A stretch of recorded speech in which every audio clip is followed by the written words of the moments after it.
Vous vous concentrez sur le bien devient si grand que vous ne verrez même plus le mal ou n'y ferez plus attention. Vous pouvez vraiment surmonter le mal par le bien. Restez avec nous dans Jouissez de votre vie.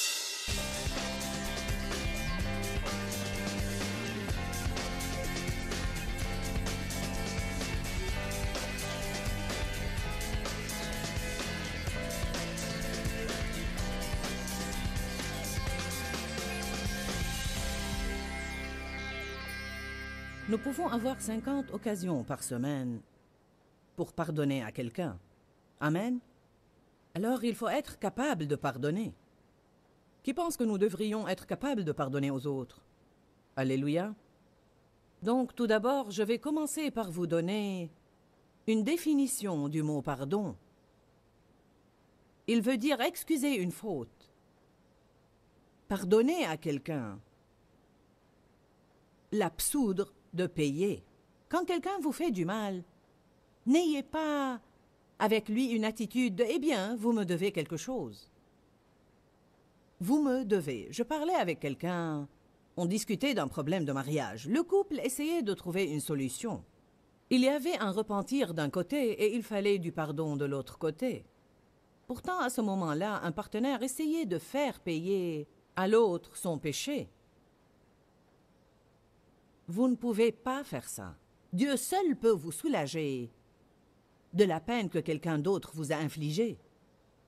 N'essayez pas d'encaisser de quelqu'un qui ne peut pas vous rembourser. M'entendez-vous aujourd'hui? Le pardon doit être complet. Il ne peut pas être partiel. Le dictionnaire grec Lavigne dit que pardonner veut dire renvoyer, pardonner une dette, annuler complètement. Une rémission du châtiment dû, accorder une faveur, libérer, relâcher ou lâcher prise. Et ça veut dire aussi laisser tomber ou oublier. J'aime ce que la Bible amplifiée dit. Elle dit « laisser tomber ». Je me rappelle quand Dave me le disait il y a bien des années parce que je rabâchais incessamment sur quelque chose. Je rabâchais et je rabâchais. Il me disait « peux-tu juste laisser tomber ?» et continuer. Il y a sûrement quelques personnes ici cet après-midi qui ont besoin de laisser tomber une chose. Vous devez l'enlever de votre bouche et l'effacer de votre tête et arrêter de menacer les autres avec. Vous devez prendre la décision d'arrêter d'y penser, de lâcher prise, de laisser tomber et de ne plus essayer de punir les autres. Parfois, nous essayons même de punir les autres en les excluant de nos vies. Nous sommes froids à leur égard. Si nous sommes obligés de traiter avec eux, du moins ça va être froid. La Bible nous met en garde contre une forteresse de charité froide. Satan veut construire une forteresse de charité froide. La Bible dit dans les derniers temps, c'est dans Matthieu 24, dans les derniers temps, la charité chez le grand nombre se refroidira. Nous devons faire attention à ça, très attention. Aussi dans Matthieu 12:10, elle dit « Beaucoup de gens seront vexés dans les derniers temps ». Les gens sont susceptibles de nos jours, n'est-ce pas? Ils se mettent facilement en colère. C'est dû en partie au fait qu'ils sont stressés. La plupart des gens semblent être, vous savez, ils semblent être à bout de nerfs. Et si vous faites quelque chose, vous les poussez par-dessus bord. Nous devons donner aux autres plus de grâce et plus d'espace et leur permettre d'être ce qu'ils sont, c'est-à-dire des gens. Nous n'allons pas être parfaits. Nous devons avoir beaucoup de grâce pour avoir des relations les uns avec les autres. Vous devez chercher le bien dans les autres. Vous n'avez pas le droit de tout critiquer et de faire tout un plat chaque fois que vous trouvez une faute. Vous devez toujours chercher le bien dans les autres. La Bible dit « Vous surmontez le mal par le bien ». Romains 12:21, nous surmontons le mal par le bien. Dieu m'a révélé il n'y a pas longtemps que si vous avez une relation avec quelqu'un qui a plusieurs défauts, que si en fait vous vous concentrez sur le bien devient si grand que vous ne verrez même plus le mal ou n'y ferez plus attention. Vous pouvez vraiment surmonter le mal par le bien. Certains de vous sont peut-être au bord du divorce ou sur le point de perdre une relation qui leur importe avec un fils ou un ami ou un collègue.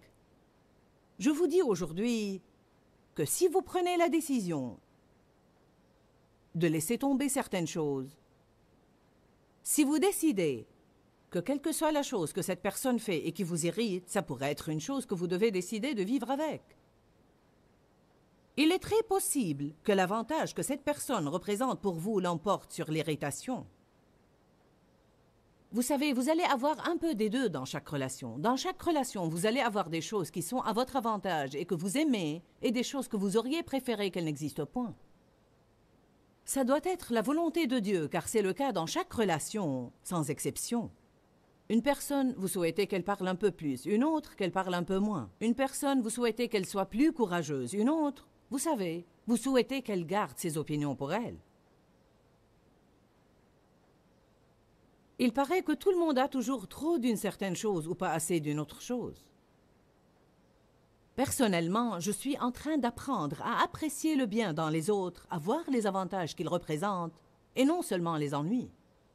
En fait, donner veut dire faire cadeau de, transmettre une offre ou faire don de quelque chose. Je crois que lorsque vous pardonnez à quelqu'un, non seulement vous lui offrez un cadeau, mais vous vous offrez plutôt un plus grand cadeau. Il y a plusieurs raisons pour lesquelles nous devons pardonner aux autres. J'ai toute une série intitulée « Amertume, ressentiment et non-pardon » où je disserte sur toutes ces choses. Mais je veux juste vous donner la liste 7 raisons pour lesquelles vous devez pardonner. Premièrement, simplement parce que Dieu le dit. Nous devons le faire simplement parce que Dieu le dit et simplement pour lui obéir, car nous honorons Dieu par l'obéissance. Je ne pardonne pas aux autres parce que j'en ai toujours envie, car la plupart du temps, je n'en ai point envie. Mais je le fais parce que j'aime le Seigneur. La Bible dit « L'amour de Jésus-Christ nous presse ». En d'autres termes, nous disciplinons nos émotions par amour pour Jésus. Si vous ne pouvez pas pardonner à quelqu'un par amour pour lui, vous pouvez le faire par amour pour Jésus. Simplement parce qu'il vous le demande. Rappelons-nous lorsqu'il a dit « Père, pardonne-leur, car ils ne savent ce qu'ils font ». Et Étienne, quand il a été lapidé et qu'il a dit « Seigneur, pardonne-leur, car ils ne savent ce qu'ils font ». Rappelons-nous de Paul, quand tous l'ont abandonné lors de son premier procès et qu'il a dit « Je vais juste les laisser entre les mains de Dieu, je vais juste laisser tomber et laisser ça entre les mains de Dieu ». Dieu nous justifie et il va régler les choses dans notre vie parce qu'il est un Dieu de justice, mais il ne peut pas le faire si nous nous agrippons au non-pardon. Nous devons le lui donner pour qu'il puisse en faire quelque chose. Certains se demandent pourquoi Dieu n'a jamais établi la justice dans leur vie et lors d'une épreuve, mais vous ne lui avez jamais donné le problème. Deuxièmement, vous devez pardonner car votre foi n'agit pas si vous ne le faites pas. Allez à Marc 11. Peut-être connaissez-vous bien ces passages, mais ça m'est égal. Dieu m'a demandé de les prêcher, alors vous devez être secoué à cet égard. Il n'est pas dit que chaque message doit être une parole nouvelle, mais il doit être simplement une parole actuelle. Peut-être souffrez-vous de non-pardon et vous devez le surmonter, ou bien vous allez l'avoir dans un proche avenir et vous devez être capable de vous en occuper quand il vient. Savez-vous que ça fait vraiment peur de réfléchir qu'on ne sait jamais à quel moment on doit être prêt à pardonner à quelqu'un? Je veux dire que vous pouvez être là 1 minute avant et penser que tout est parfait. Vous vous retournez et quelqu'un vient vous vexer ou vous dire quelque chose ou vous faire quelque chose et vous vous trouvez ayant besoin de pardonner. En fait, j'ai personnellement décidé finalement, je ne veux pas avoir à faire des efforts tout le temps, avoir à me débattre à n'en plus finir pour essayer d'arriver là où je peux le faire. Alors j'ai finalement décidé, je veux être capable de pardonner. Je veux être la sorte de personne que vous devez vraiment pousser, je veux dire beaucoup, pour pouvoir l'énerver et la contrarier. Parce que je veux vivre dans la paix de Dieu. Je peux vous dire, Satan vous tend un piège pour vous contrarier. Et une des façons de le faire, c'est par les personnes exaspérantes.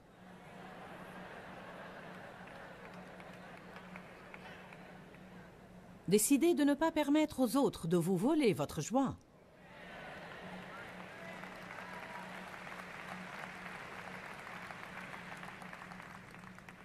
Marc 11, 22. Et Jésus prit la parole et leur dit « Ayez foi en Dieu constamment ». Alors nous ne devons pas avoir foi et puis un peu de doute et puis un peu de foi et un peu plus de doute. Nous devons avoir foi en Dieu constamment. Nous devons apprendre à vivre de foi en foi. En vérité, je vous le dis, si quelqu'un dit à cette montagne, ôte-toi de là et jette-toi dans la mer, et s'il ne doute point en son cœur, mais croit que ce qu'il dit va arriver, il le verra s'accomplir. C'est une promesse redoutable. C'est pourquoi je vous dis, tout ce que vous demanderez en priant, croyez que vous l'avez reçu et vous le verrez s'accomplir. Verset 25, nous n'osons pas nous arrêter au verset 24. Vous ne devez pas vous arrêter là où vous voulez tout le temps. Vous devez vous assurer de lire les versets dans leur contexte pour bien comprendre tout ce que Dieu dit à ce sujet. En fait, la plupart des gens aiment sortir les versets 22, 23 et 24. Mais ces versets n'agissent pas dans notre vie à moins que nous vivions les versets 25 et 26. Et lorsque vous êtes debout faisant votre prière, si vous avez quelque chose contre quelqu'un, je pense que cela n'exclut rien. Si vous avez quelque chose contre quelqu'un, pardonnez-lui, laissez tomber, oubliez, lâchez prise, afin que votre Père qui est dans les cieux vous pardonne aussi vos défauts et vos faiblesses et les laisse tomber. Mais si vous ne pardonnez pas, votre Père céleste ne vous pardonnera pas non plus vos défauts et vos faiblesses. Quand il y a une chose quelconque qui me sépare de Dieu, alors ma foi ne va pas agir comme il faut parce que mon niveau de confiance n'est pas comme il faut. Alors il dit, votre foi ne va pas agir si vous avez des choses dans votre cœur qui bloquent votre relation avec moi. Si vous ne pardonnez pas aux autres, alors je ne peux pas vous pardonner. Vous savez, nous prions la prière du Seigneur. Notre Père qui est aux cieux, que ton nom soit sanctifié, que ton règne vienne, que ta volonté soit faite sur la terre comme au ciel. Donne-nous notre pain quotidien. Pardonne-nous nos offenses, comme nous pardonnons aussi à ceux qui nous ont offensés. Je me demande combien d'entre nous voudraient vraiment cela. Vous savez, nous devons penser à ce que nous disons dans la prière. On dit « Dieu, pardonne-moi de la façon avec laquelle je pardonne aux autres ». Eh bien, êtes-vous en train de pardonner aux autres d'une façon tellement généreuse que vous espérez que Dieu agisse de même avec vous? C'est ça. C'est de cette façon qu'il agit avec nous. En fait, il dit là, je peux seulement vous pardonner dans la même mesure où vous pardonnez aux autres. Vous voyez, Dieu nous pardonne, tout d'abord et avant tout. Mais d'un autre côté, il s'attend à ce que nous donnions tout ce qu'il nous donne. Et quand on le fait, il nous donne davantage. Si vous donnez la miséricorde, vous recevrez la miséricorde. Dieu nous donne au départ la miséricorde. Il nous sauve par la grâce et la miséricorde.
nous pardonne nos péchés et il veut que nous laissions cela affluer vers les autres à travers nous. Il nous aime et veut que nous recevions cet amour puis que nous aimions les autres. Il nous pardonne et il veut que nous recevions ce pardon, que nous nous pardonnions et que nous le laissions affluer vers les autres. Il nous donne la miséricorde et il veut que nous la recevions, que nous soyons miséricordieux envers nous-mêmes et la laissions affluer vers les autres à travers nous. Nous devenons un canal où ce flux passe tout le temps dans nos vies.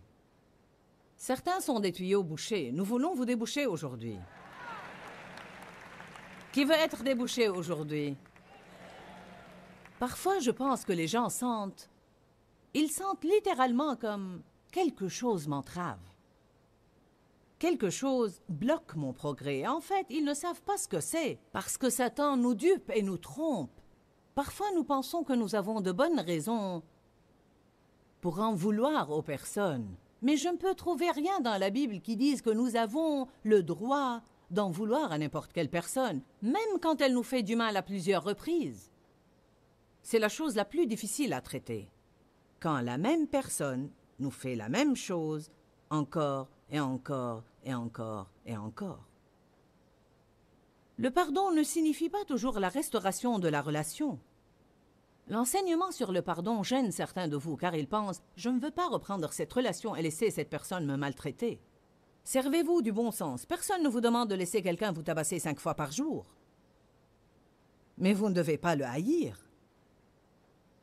Rappelez-vous que ceux qui souffrent font souffrir les autres et que celui qui vous fait du mal souffre dans son intérieur et quelqu'un lui a fait du mal.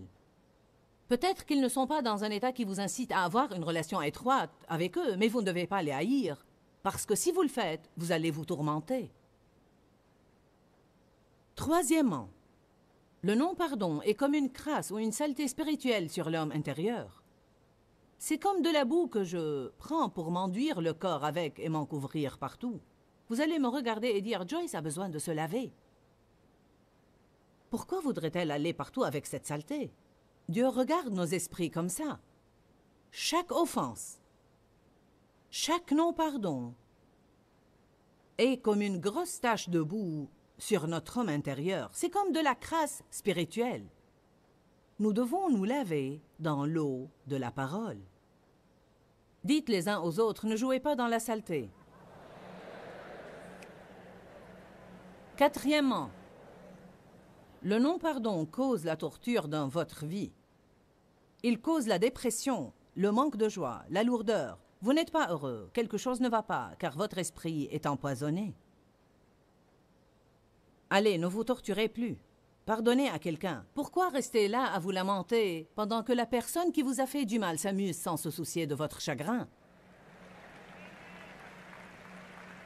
Cinquièmement, le non-pardon bloque votre relation personnelle avec Dieu. Il bloque votre capacité à venir et à jouir de sa présence. Votre vie de prière est entravée. Rendez-vous service et pardonnez. Sixièmement, vous ne pouvez pas aimer avec du non-pardon dans votre cœur. Nous devons marcher dans la charité. Amen. Il est si important de marcher dans la charité. Vous n'allez jamais avoir une guerre spirituelle efficace contre l'ennemi, à moins que vous n'ayez une marche dans la charité qui soit passionnée et ardente. La charité est l'arme la plus importante que vous ayez pour la guerre spirituelle. Parler les langues ne vous profitera pas si vous ne marchez pas dans la charité. Vous pouvez avoir toute la foi du monde. Si vous n'avez pas la charité, votre foi ne va pas agir, car la foi agit par la charité. La Bible dit « Par-dessus ces choses, revêtez-vous de la charité. Ayez les uns pour les autres une ardente charité. » Donc, il est de la première importance de faire la plus grande attention à notre marche dans la charité.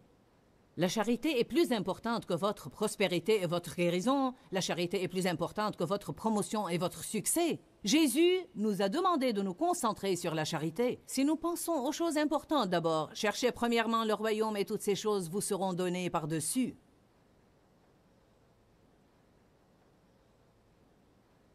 Jésus a dit « Je vous donne un commandement nouveau. Aimez-vous les uns les autres. » Et la charité pardonne. La charité tient compte des défauts et des faiblesses des autres. Vous qui êtes spirituels, dit Galates chapitre 6, sachez comment redresser les personnes qui ont succombé à cause de leurs faiblesses. Septièmement, vous ouvrez une grande porte au diable quand vous restez dans le non-pardon. Lisons 2 passages rapidement. Allez à Éphésiens chapitre 4. Certains de vous n'ont probablement jamais lu ces passages, mais beaucoup de vous les connaissent bien. Mais cela ne signifie pas que vous les vivez.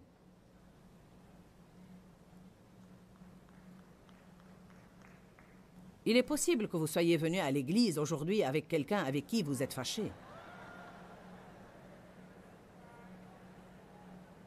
En fait, vous seriez étonné si vous pouviez voir combien de personnes présentes dans cette salle aujourd'hui pour essayer de recevoir des miracles, des bénédictions, des guérisons et des percées de Dieu sont assises là avec une sorte d'amertume, de ressentiment, de non-pardon ou quelque sorte d'offense dans leur cœur. Vous seriez vraiment étonné. Mais ça va changer avant que vous ne quittiez aujourd'hui. Éphésiens 4, 26 dit « Si vous vous mettez en colère, ne péchez point. » Donc, peut-être allez-vous penser « Comment pourrais-je me mettre en colère et ne point pécher ?» La colère n'est pas un péché par elle-même. L'émotion de la colère nous fait savoir que nous avons été maltraités, à moins qu'elle ne soit déséquilibrée. Certains se mettent en colère pour des riens. Ce n'est pas nécessairement faux de se mettre en colère, mais c'est faux de rester en colère. La Bible dit, vous devez y mettre une fin, vous devez résoudre le problème et ne pas rester furieux. Je veux vous dire une chose, vous pouvez être fâché contre les autres et ne pas savoir que vous l'êtes. C'est pourquoi vous devez apprendre à examiner vos sentiments quand certaines personnes sont à proximité et comment vous les traitez et comment vous parlez d'eux quand les autres les mentionnent. Car si quelqu'un mentionne telle sœur devant vous et dit « Savez-vous que telle sœur a eu, vous savez, une promotion au travail? N'est-ce pas formidable? » Vous trouvez cette chose aigre à l'intérieur de vous et vous dites « Si vous saviez ce que je sais, vous ne penseriez pas que c'est aussi formidable. »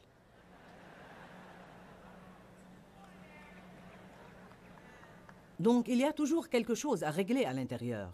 Il y a un peu d'eau amère là-dedans qui a besoin de redevenir douce. Si vous vous mettez en colère, ne péchez point, ne laissez pas votre colère, votre exaspération ou votre indignation durer jusqu'au coucher du soleil.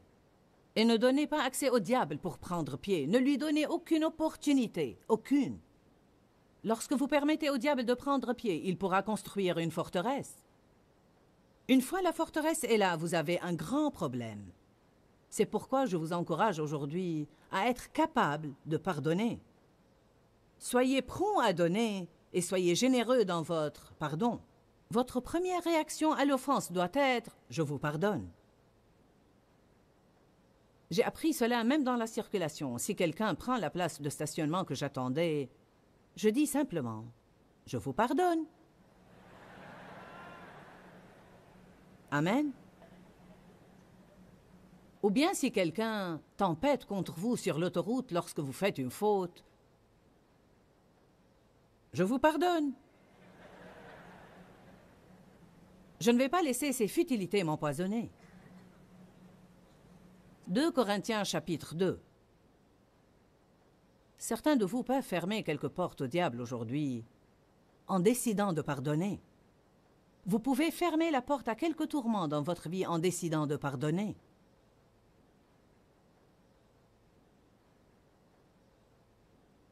Dans 2 Corinthiens 2, verset 10, Paul dit « Or, à qui vous pardonnez, je pardonne aussi. Et ce que j'ai pardonné, si j'ai pardonné quelque chose, c'est à cause de vous, en présence de Jésus-Christ. » Verset 11. « Et je l'ai fait afin de ne pas laisser à Satan l'avantage sur nous, car nous n'ignorons pas ses desseins. » Que signifie ça? Il dit « Je sais comment Satan agit. » Nous n'avons pas à lutter contre la chair et le sang. Satan agit à travers les autres. Sa cible principale va à travers les autres. Il attaque votre esprit, c'est le champ de bataille, et il agit à travers les autres. Paul a dit, nous n'ignorons pas les desseins de Satan, alors nous n'allons pas le laisser les accomplir. Nous allons agir non pas comme il veut que nous agissions, mais nous allons réagir avec la puissance du Saint-Esprit, avec le pardon, la miséricorde, et nous allons laisser tomber. En fait, je ne sais même pas vraiment comment vous dire combien ce sujet de pardonner et d'oublier est important. Je veux dire que beaucoup de gens se gâchent la vie parce qu'ils gardent une amertume et un ressentiment envers quelqu'un ou qu'ils ont des offenses accumulées dans leur cœur. Je veux vraiment vous dire que pardonner aux autres ainsi que vous pardonnez vous-même est la clé d'une vie plus heureuse et plus agréable. Vous allez être malheureux si vous ne pardonnez pas. Le non-pardon est vraiment comme de la crasse spirituelle sur notre esprit qui amène la torture de notre propre vie. En plus, le non-pardon ouvre la porte au diable. De nombreuses fois, nous faisons entrer l'ennemi dans notre vie à travers le non-pardon. Quelles sont les raisons pour lesquelles nous devons pardonner? Simplement parce que Dieu le dit. Votre foi n'agira pas si vous ne pardonnez pas. Le non-pardon est comme une crasse ou une saleté spirituelle sur notre homme intérieur. Le non-pardon cause une torture dans votre vie. Vous ne pouvez pas aimer avec un non-pardon dans votre cœur. Et notre marche dans la charité est si importante. Le non-pardon bloque votre relation personnelle avec Dieu. Je crois qu'il est très difficile de jouir de la présence de Dieu si votre vie est pleine de non-pardon. Vous ouvrez la porte au diable quand vous restez dans le non-pardon. Je veux vraiment vous encourager à étudier la parole à cet égard et faire tout ce que vous pouvez pour ne pas permettre à cette amertume et à ce non-pardon de rester dans votre vie. Rappelez-vous que nous vous aimons et que nous nous soucions de votre bien-être. Et je crois que Jésus est mort pour que vous jouissiez de chaque jour de votre vie. Et je veux que vous preniez la décision de ne plus laisser Satan vous voler votre joie. Que Dieu vous bénisse. Pourquoi, Seigneur, pourquoi? Dans ce livret, Joyce Meyer nous enseigne à travers la parole comment être délivré de la confusion. Pour obtenir ce livret gratuitement, écrivez-nous à Joyce Meyer, boîte postale 40095-6300 Larnaca, Chypre. Ou bien visitez notre site web www.joycemeyer.org/fr.